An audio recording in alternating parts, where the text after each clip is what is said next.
Бәйтерек холдингі 20 наурызда Нұрлы жол бағдарламасы аясында 1357 отбасына пәтер кілтін табыс етеді. Бұл туралы холдинг басшысы Қуандық Бишімбаев орталық коммуникациялар қызметіндегі брифингте мәлімдеді.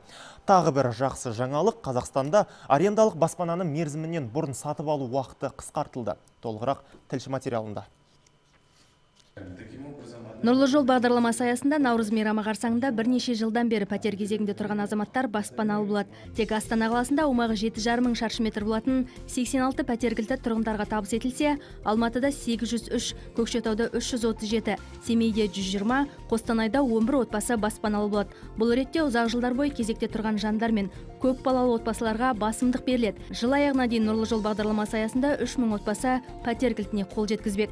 Сәуір айында жаңа үйлердің құрылысы Астана, Тараз, Орал, Семей, Қарағанды, Қызылорда, Павлодар қалаларында салынатын болады. Бұл тұрғын үйлер осы жылдың желтоқсан айында бітіп, пәтерлер жергілікті атқарушы органдарға берілетін болады. Бүкіл бұл үйлерді санайтын болсақ, осы жылдың ішінде 3000-ға жуық пәтерлерді құрайтын болады.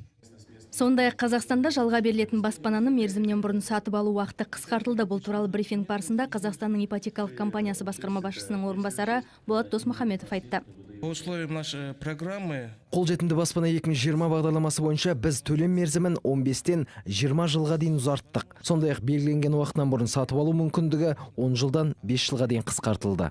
Жалға берілетін әлеуметтік баспананың 1 шаршы метрі 800 бен 1100 теңге аралығында болады. Бір бөлмелі пәтерді жалға алуына айына 22 мың теңге болса, 3 бөлмелі пәтер 65 мың теңгені құрайды. Ең бастысы, баспананы жалға алу барысында алдын ала төлем жасаудың қажеті жоқ және үй құнына ешқандай үстеме қосылмайды. Жыл соңына дейін жалпы аумағы 490 мың шаршы метр болатын 9 мың пәтер пайдалануға беріледі деп жоспарланған. Гүлмайра Қуатбайқызы, Бауыржан Сыздықов, хабар.